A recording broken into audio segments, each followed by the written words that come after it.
that many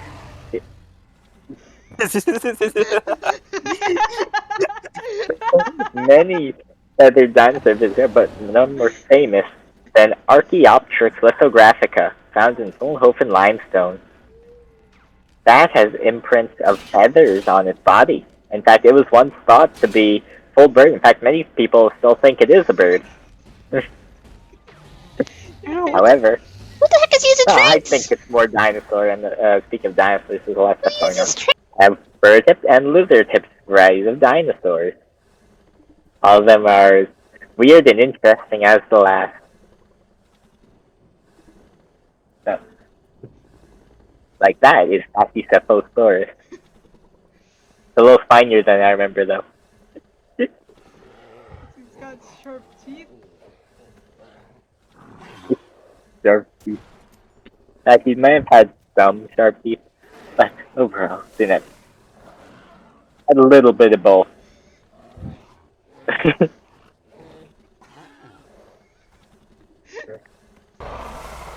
Torvosaurus is from the Jurassic period. Is an Allosaurus.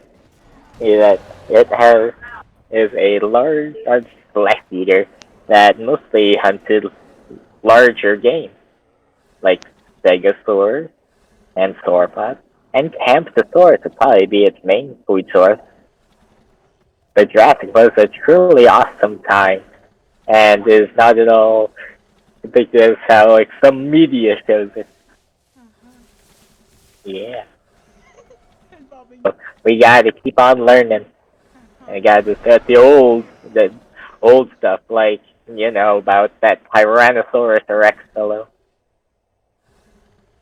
It's abbreviated to T-Rex. You know what T-Rex stands for? I don't. It means Tyrant Lizard King, because, yeah, it's the biggest baddest thing around. Looks around. And Tyrannosaurus, it was once thought there was another Tyrannosaur in the Hell Creek Formation where it lived, called Nanotyrannus.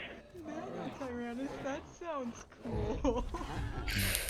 It is cool. It's a very life Tyrannosaur until you realize that dinosaurs change a lot as they grow up, and it's most likely of that species. Right, Yoshi? And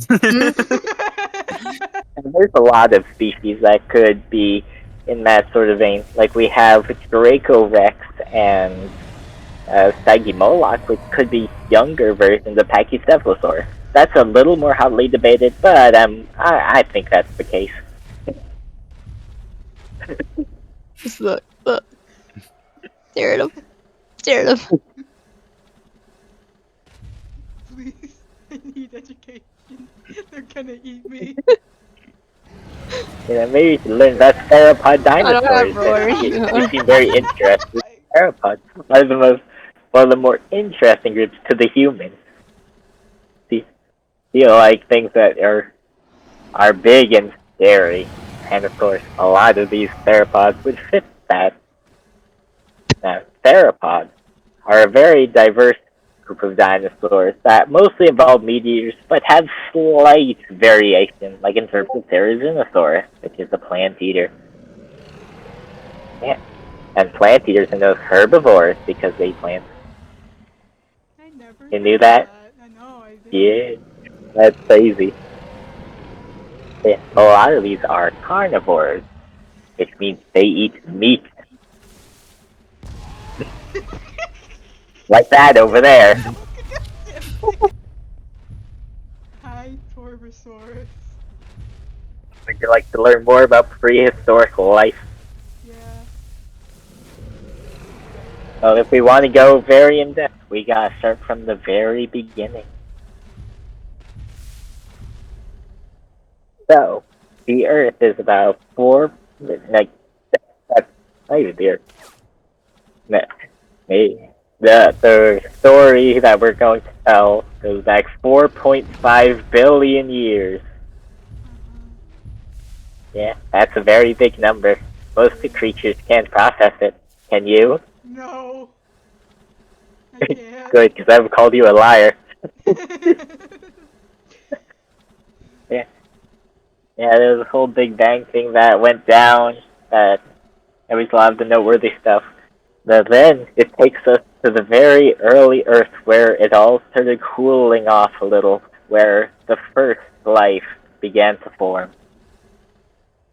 This life is mostly microbial, but it eventually, through the process of evolution, and there's only one place to go but up when it comes to complexity, when you're kind of the bare minimum level 1 creature. They started diversifying and got the early parts of the world. No interruptions, you know. Now, a lot of these early forms were mostly arthropod and worm type creatures. There was, and it is a location where it has exquisitely produced fossils of many early forms. One of my favorites is Opabinia, the five-eyed weird little creature that was just kind of a dead end of its time. Like the weird and wonderful Hallucigenia, which later became the relative of modern day, they're these weird worm creatures that spit silk. Pretty fancy. Wow. Yeah. Now, when it comes down to a lot of these forms ended up going extinct, but some of them went on, like the Haiku Ichthyes. You ever heard of that one? I haven't. Eventually helped give rise to fish and other vertebrate life. Where that brings us to a little bit further down the line, the Devonian, where the fish were becoming more diverse and they became more bony, having lots of armor and oxidants and whatnot. That was also a time where the arthropods were also trying to get their footing. I mean, there was the first land creatures were actually arthropods. Did you know that? No, I These little really don't millipede have. relatives. Also, in terms of life, it was actually plants to get there first. Although who cares about plants, right? No one. You're interested in plants, aren't you? Yeah. Very good. There is many think stuff that went down during this time period. Like the rise of all these new forms. Which takes us to further where we have such creatures as Tiktaalik. Tiktaalik is a really neat creature. It's the transitional form between fish and land-dwelling creatures.